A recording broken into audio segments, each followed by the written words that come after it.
Alors, je rends un hommage à Daniel Russo, qui en 82 avait publié, ça aurait dû éveiller la conscience des chercheurs dans le domaine astronomique. Il a publié en face à face les deux épîtres, la vraie de 1556 à Henri II et la fausse de 1558.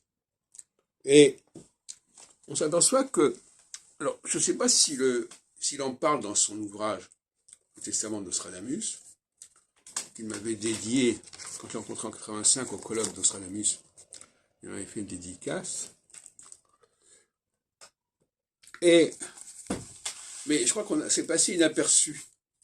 Donc il y avait ça qui était là en plein milieu de son ouvrage, et j'ai l'impression que les gens ont fait la politique de l'autruche, ils n'ont pas voulu voir ce qu'il en était.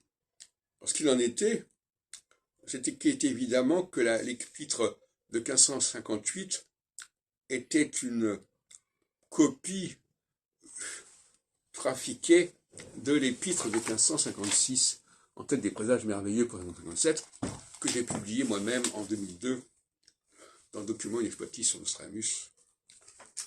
Alors, donc il avait une collection assez remarquable d'ouvrages sur Nostradamus, mais il n'est jamais arrivé à la conclusion, il est mort sans avoir pu réformer son jugement, à la conclusion qu'il y avait des contrefaçons.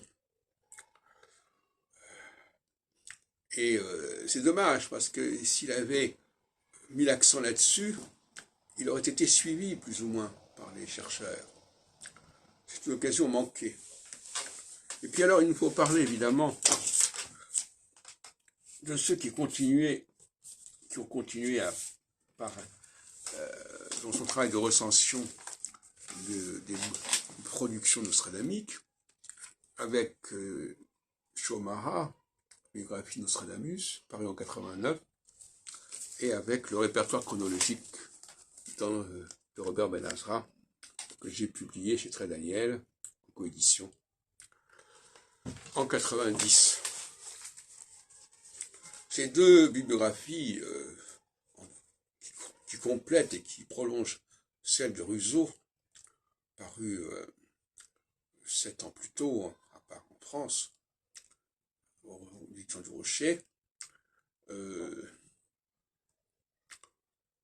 signalent effectivement des éditions pirates. Ça, c'est important. Mais ces éditions pirates, elles ne concernent pas les centuries, elles concernent les almanachs. Effectivement, on nous dit, oui, début des années 1560, il y a eu des faux almanachs, des fausses pronostications, qui reprenaient éventuellement certains quatrains des almanachs, etc.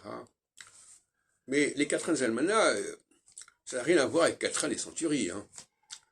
Même si le processus est un peu le même, c'est-à-dire qu'on est parti de textes en prose et on en a fait des vers, tout comme les centuries, on a pris des publications de Nostradamus dans certains cas, pas dans tous, puisqu'on a utilisé d'autres sources, et on les a mises en vers. Mais, donc ça c'est un grand mérite qu'ils ont eu, de signaler ce qu'ils appellent des éditions pirates des almanachs et pronostications de Nostradamus. Malheureusement, ils ne se sont pas aperçus que les faussaires avaient utilisé ces éditions pirates, faussaires sous la Ligue. C'est-à-dire qu'ils avaient, pour les éditions pirates, pour les fausses éditions de 1555-1557, eh bien, ils avaient utilisé les vignettes des éditions pirates des almanachs parisiens, Barberegno, etc. Au lieu d'utiliser les vignettes des vraies éditions de Nostradamus, ils ont utilisé des éditions pirates, sans le savoir. Et ça, c'est tout le problème. Quand les viennent après, quelques décennies plus tard, eh bien, ils ne sont plus au courant des clivages existants. Ils prennent tout en bloc. Et c'est un tort qu'on peut considérer aussi dans le cas, par exemple, de la Bible et de la critique biblique.